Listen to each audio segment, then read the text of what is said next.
Fertilisasi adalah peristiwa meleburnya pronukleus jantan dengan pronukleus betina. Jadi pronukleus jantan dari sperma melebur dengan pronukleus betina yang ada di dalam ovum atau sel telur. Pada akhir fertilisasi sesungguhnya ada dua hal yang tercapai, yaitu terjadinya kombinasi gen yang berasal dari dua sumber genom yang berbeda.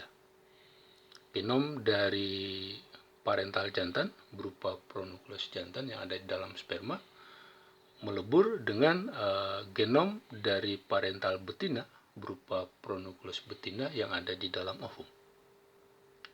Sehingga terbentuk sigot dengan susunan gen yang berbeda dengan kedua parentalnya. Hal yang kedua yang terjadi pada akhir fertilisasi adalah dimulainya proses perkembangan. Karena kehadiran sperma di dalam sel telur akan menginisiasi proses-proses metabolisme di dalam sitoplasma telur. Nah, ada beberapa hal yang terjadi pada proses fertilisasi ini.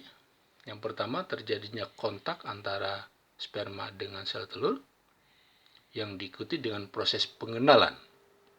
Jadi proses pengenalan terjadi antara sel sperma dengan sel telur. Hanya sperma dan telur yang berasal dari spesies yang sama yang bisa melakukan proses pengenalan. Kalau spermanya misalnya berasal dari Arbacia punctulata, maka sperma Arbacia punctulata ini hanya bisa mengenali telur dari Arbacia punctulata juga. Tidak bisa mengenali sperma ini tidak bisa mengenali telur dari spesies yang lain. Jadi spesies spesifik. Nah, setelah terjadi proses pengenalan, maka sperma tersebut akan masuk ke dalam sel telur. Sehingga bahan-bahan genetik yang terdapat di dalam pronukleus jantan akan bercampur dengan bahan genetik yang ada di dalam pronukleus betina yang ada di dalam sel telur. Nah, setelah itu terjadi, maka metabolisme sel telur akan mulai aktif sehingga proses perkembangan organisme tersebut segera dimulai. Nah, interaksi antara sperma dan sel telur terdiri atas 3 tahap. Yang pertama adalah kemoatraksi, kemudian diikuti dengan reaksi akrosom, kemudian terjadi proses pengikatan dan fusi membran sel sperma dan membran sel telur. Itu tiga tahapan dari interaksi antara sperma dan sel telur. Kemoatraksi sendiri diperankan oleh senyawa kimiawi yang disebut dengan kemoatraktan. Kemoatraktan ini disintesis dan dilepaskan oleh selaput telur. Jadi selaput telur mensintesis senyawa kemoatraktan ini kemudian dilepaskan ke lingkungan sekitarnya. Nanti ketika kemoatraktan tadi bertemu dengan sperma dari spesies dia, maka sperma tersebut akan memberikan respons tertentu sehingga sperma bergerak menuju ke sel telur yang melepaskan kemoatraktan tadi. Nah, setelah sperma sampai ke sel telur, maka terjadi satu proses yang disebut dengan reaksi akrosom. Reaksi akrosom itu adalah berfusinya vesikula akrosom yang ada di dalam kepala sperma dengan membran sel sperma yang ada di bagian anterior. Nah, reaksi akrosom ini dirangsang oleh terikatnya molekul-molekul yang ada di dalam selaput telur dengan membran sel sperma. Nah, setelah itu pengikatan sperma ke membran sel telur sesungguhnya terjadi melalui serangkaian proses. Kalau sel telur sudah berikatan dengan membran sel sperma, sehingga terjadi reaksi akrosom, maka isi dari vesikula akrosom itu akan dilepaskan keluar ke membran sel telur yang ada di sekitarnya. Sehingga sel sperma akan bergerak mendekati membran yang ada di bagian dalamnya, mulai dari membran vitalin hingga ke membran sel telur. Sehingga pada akhirnya membran sel sperma akan berfusi dengan membran sel telur, sehingga pronukleus jantan yang ada di dalam sperma akan masuk ke dalam sitoplasma telur. Nanti setelah itu kedua pronukleus tadi, pronukleus jantan dan pronukleus betina akan melebur membentuk sigot. Pada spesies yang melakukan pembuahan eksternal seperti sea urchin, tantangan terbesarnya adalah bagaimana caranya supaya hanya gamet yang berasal dari spesies yang berbeda, yang sama, yang akan melakukan fertilisasi. Jadi kalau spermanya berasal dari Arbacia punctulata, maka sperma itu mestinya hanya bisa membuahi telur dari Arbacia punctulata juga. Tidak bisa membuahi telur dari spesies yang berbeda dengan asal sperma tadi. Nah, untuk menjamin supaya hanya gamet yang berasal dari spesies yang sama yang bisa melakukan pembuahan, maka sel telur menghasilkan kemoatraktan yang dihasilkan oleh selaput jelinya. Jadi selaput jeli pada telur Arbacia punctulata ini menghasilkan kemoatraktan yang disebut RISEC. RISEC ini adalah peptida yang tersusun atas 14 asam amino yang ketika terikat pada reseptor yang ada pada membran sel sperma, maka sel sperma akan meningkatkan aktivitas enzim guanylyl siklasenya. Jadi ketika terbentuk kompleks RISEC dengan reseptornya, maka guanylyl siklase akan lebih aktif bekerja untuk merubah GTP menjadi cGMP, guanosin trifosfat menjadi siklik guanosin monofosfat, sehingga konsentrasi cGMP di dalam sel sperma akan meningkat. Peningkatan kadar siklik guanosin monofosfat ini yang menyebabkan terbukanya channel ion kalsium. Nah, hal lain yang terjadi akibat terbentuknya ikatan antara RISEC dengan reseptornya adalah aktifnya mitokondria yang ada pada sperma untuk menghasilkan ATP. ATP yang melimpah akibat produksinya meningkat, itu menyebabkan gerakan ekor sperma tadi menjadi lebih aktif. Nah, proses itu yang menyebabkan sperma akan mencapai membran sel telur. Untuk membuktikan bahwa RISEC ini, kemoatraktan RISEC ini memang menarik kehadiran spermatozoa, maka dilakukan percobaan dengan menempatkan sperma di dalam cawan Petri, kemudian pada titik tertentu diteteskan kemoatraktan RISEC ini. Nah, nanti pada 20 detik kemudian sperma sudah mulai berkumpul di titik tempat RISEC ini diteteskan. 40 detik kemudian jumlah sperma yang kumpul di titik itu semakin banyak, dan ini setelah 90 detik jumlah sperma yang berkumpul di tempat ini semakin bertambah. Artinya kemoatraktan RISEC dari Arbacia punctulata ini memang berfungsi untuk menggerakkan spermatozoa menuju ke kemuatraktan risek ini. Nah, setelah sperma sampai ke selaput jeli telur, maka peristiwa selanjutnya yang terjadi adalah reaksi akrosom.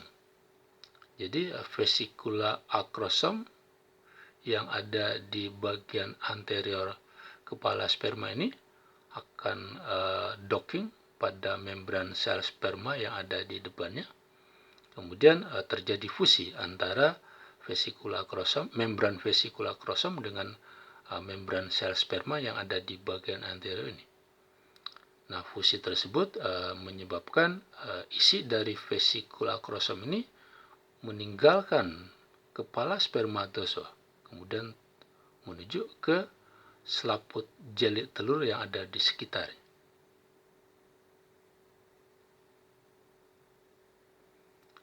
Nah, kalau mau dilihat secara detail, reaksi akrosom ini sesungguhnya dipicu oleh terbentuknya ikatan antara molekul tertentu yang ada di selaput jeli telur dengan reseptornya yang ada pada membran sel sperma. Pada Strongylocentratus purpuratus, molekul yang berfungsi berikatan tersebut adalah fukosa sulfat. Jadi fukosa sulfat yang dihasilkan oleh selaput jeli telur Strongylocentratus purpuratus berikatan dengan reseptornya yang ada pada membran sel sperma.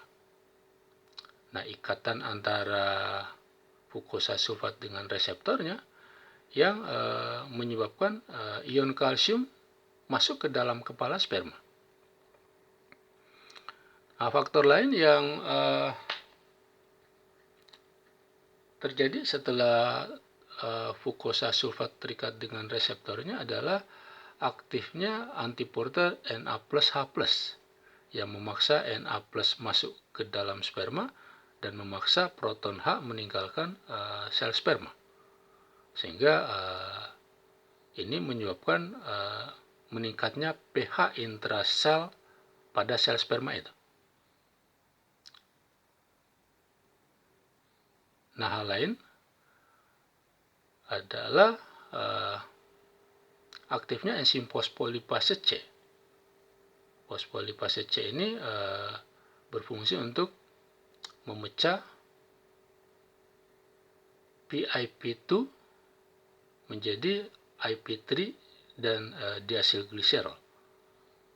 IP3 ini nanti yang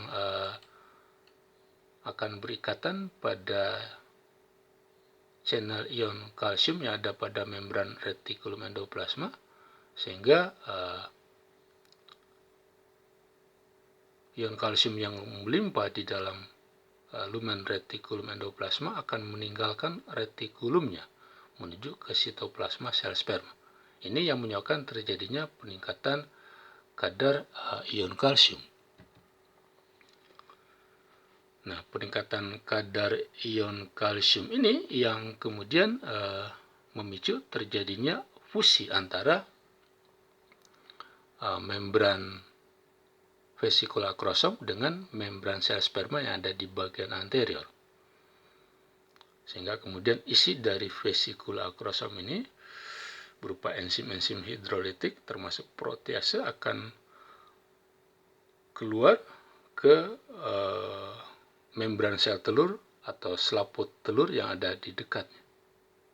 Sehingga kemudian selaput telur yang ada di dekatnya akan tercerna sehingga gerakan spermatozoa menuju ke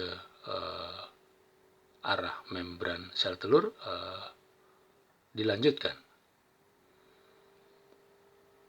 Nah, hal lain yang terjadi akibat meningkatnya kadar ion kalsium yang dipicu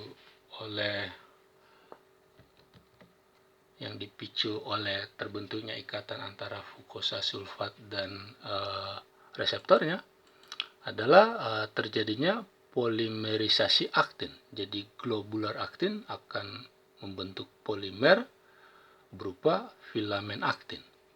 sehingga globular aktin menyusun diri membentuk filamen aktin akan menyodok membran sel sperma yang ada di bagian ini, sehingga kemudian membran ini akan membentuk prosesus atau tonjolan seperti ini.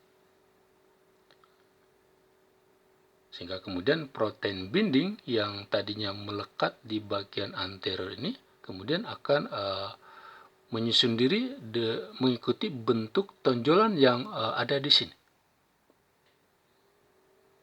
Nanti protein binding ini yang akan melekat pada selaput vitelin. Protein binding ini adalah protein dengan berat molekul sekitar 30,5 kilodalton. Jadi nanti binding ini yang akan melekat pada selaput vitelin telur dari spesies yang sama. Nah, untuk membuktikan bahwa binding ini hanya melekat pada selaput vitelin dari spesies yang sama, orang kemudian melakukan percobaan. Vaquer dan Moe misalnya menyiapkan telur Strongylocentratus purpuratus yang sudah dibuang selaput jelinya, sehingga pada bagian terluar hanya berupa selaput vitelin saja. Kemudian telur-telur tersebut yang sudah dibuang selaput jelinya dicampur dengan protein binding. Kalau protein binding itu bertemu dengan telur yang berasal dari spesies yang sama, maka protein binding akan melekat pada selaput vitelin telur tersebut. Tapi kalau telur tadi yang sudah dibuang selaput jelinya dicampur dengan protein binding dari spesies yang berbeda, maka tidak akan terbentuk ikatan antara protein binding dengan telur tadi. Misalnya telurnya dari Strongylocentratus purpuratus dicampur dengan protein binding dari Strongylocentratus franciscanus, maka tidak akan terbentuk ikatan. Jadi ikatan antara protein binding dengan membran vitelin selaput telur hanya terjadi kalau keduanya berasal dari spesies yang sama.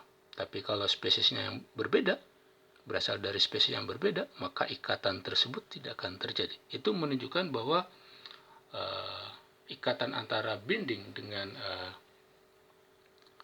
dengan selaput vitelin telur itu spesies spesifik.